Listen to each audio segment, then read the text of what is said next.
You followed the rules, not because someone forced you to, because they made sense, because the people who followed them before you seemed to end up okay. You watched, you copied the sequence, you got the degree, you found work, stable, not glamorous, but steady. You set up the automatic transfer the week you got paid and you never touched it. You didn't carry a credit card balance, you didn't miss a HEX repayment.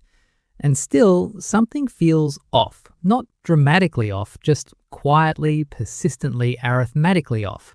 The kind where you sit with a spreadsheet at 11:30 on a Tuesday night and the numbers are technically moving in the right direction, but the finish line looks further away than it did 3 years ago. You haven't made any major mistakes. So what is it? What if the problem isn't that you failed to follow the rules? What if the rules were written for a different country? Not yet, but that's where this goes. Meet Josh. Josh graduated in 2015 with a business degree. He got a job in a mid-sized company in Melbourne's inner north, earning around $55,000 in his first year. He shared a rental with 2 mates. He saved what he could, the way everyone told him to. Now meet Sarah. Sarah graduated in 2026, same degree, same university. She got a job in the same suburb, earning $65,000, more than Josh ever did at her age. She's also sharing a rental. She's also saving every fortnight without fail. On paper, Sarah is ahead. In reality, she's not even close. It took Josh 3 years to save a deposit. By 2018, he had $80,000 set aside and he bought a 2-bedroom house in Melbourne's outer suburbs for $520,000. He signed the papers, got the keys, and felt the particular kind of exhaustion that comes after a long thing is finally done. Sarah is saving for a house in that same kind of suburb. It now costs close to $800,000, up more than 50% since Josh bought in. Her deposit isn't 3 years away, it's closer to 7 or 8, and that's assuming the target stops moving, which it hasn't. She goes to auctions on Saturdays, she watches properties sail past every number she'd prepared for. She drives home, she transfers a bit more into the savings account, she waits. Same country, same suburb, same ambition, same discipline, 10 years apart. Is the gap between Josh and Sarah really a housing problem? Or is housing just where a much bigger problem becomes impossible to ignore? Sarah gets a pay rise, 4%, not life-changing, but real. She does the maths, an extra $90 a fortnight give or take. She decides to bump up her automatic transfer and keep a little as breathing room. 6 months later, the lease renewal lands in her inbox. Rent goes from $520 a week to $650. The apartment didn't get bigger, the hot water pressure didn't improve, the number just changed, that's all. She does the maths again. The pay rise is gone, more than gone. She has to wind back her savings transfer just to hold the line on the life she already had. She's earning more than she was a year ago. She's saving less. It's not one dramatic shock. It's groceries costing more for the same basket. It's an insurance renewal that arrived higher without asking permission.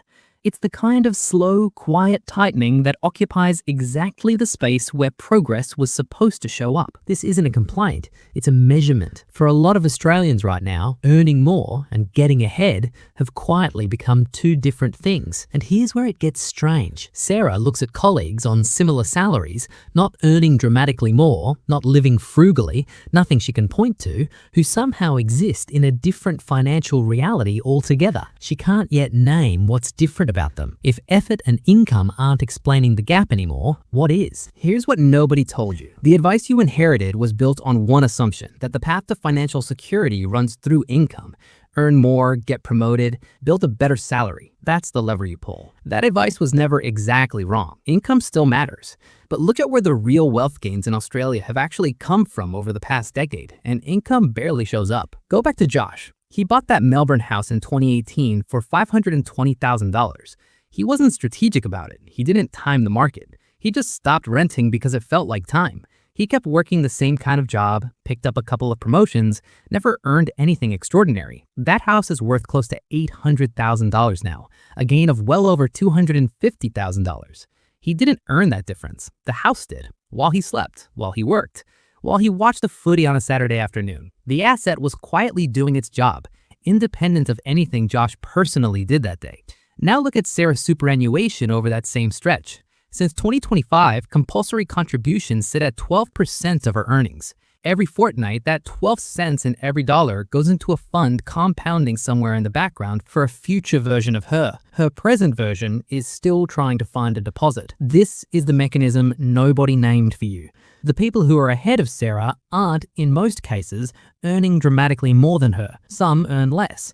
What they have is ownership, a house that appreciates, shares on the ASX compounding with franking credits attached, a super balance that simply had more years to grow.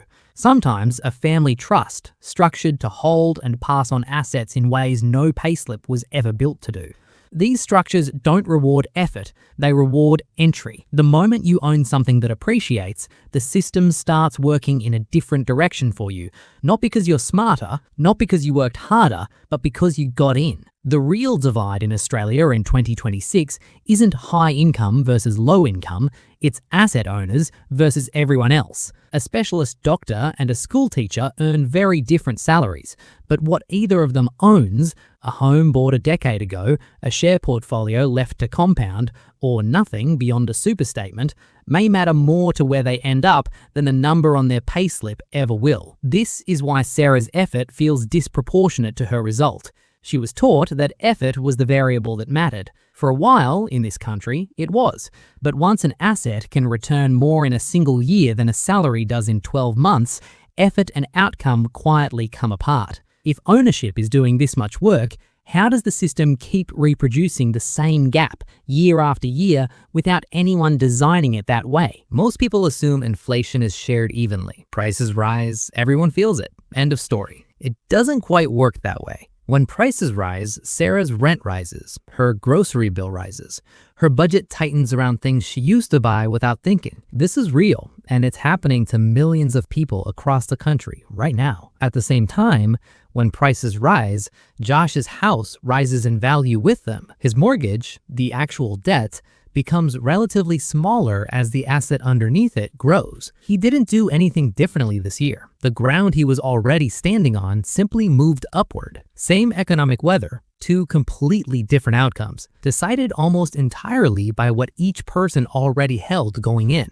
This isn't a conspiracy. Nobody sat in a room and designed it this way. It's what happens, structurally, when assets and wages grow at different speeds for long enough. What it leaves behind is something that looks less like one Australian economy and more like two, sharing the same postcodes, the same supermarkets, the same news cycle, but running on different rules underneath. One economy grows mainly through what people own. The other is still trying to grow through what people earn, the way the old advice always promised it would. The advice wasn't wrong when it was written. In an Australia where an average income could realistically chase a median house price, where the gap between saving and owning was difficult but closable, the playbook described something true. Save, be patient, buy when you can. The sequence delivered what it promised. The country changed. Asset prices pulled away from wages, gradually enough that nobody thought to update the manual. The map stayed exactly the same. The territory moved underneath it. And this is where the real cost lives. Not in some dramatic financial collapse, but in something quieter. The particular exhaustion of doing everything correctly and still not arriving where the instructions said you would. Sarah feels it on Sunday evenings, running the numbers again, not because she thinks she made an error, because the error has to exist somewhere, and the only remaining candidate some nights feels like her. She feels it when a colleague her age mentions they just refinanced, not bought their first place, refinanced, and she realizes the gap between them was never about effort or intelligence. It was about timing, and timing isn't something you control at 22. Nobody sent out a memo when the rules changed. The banks kept running their ads with the keys and the freshly painted front door. The super statements kept arriving with their steady compounding projections. The whole machinery of advice kept running as if the country it was built for still existed.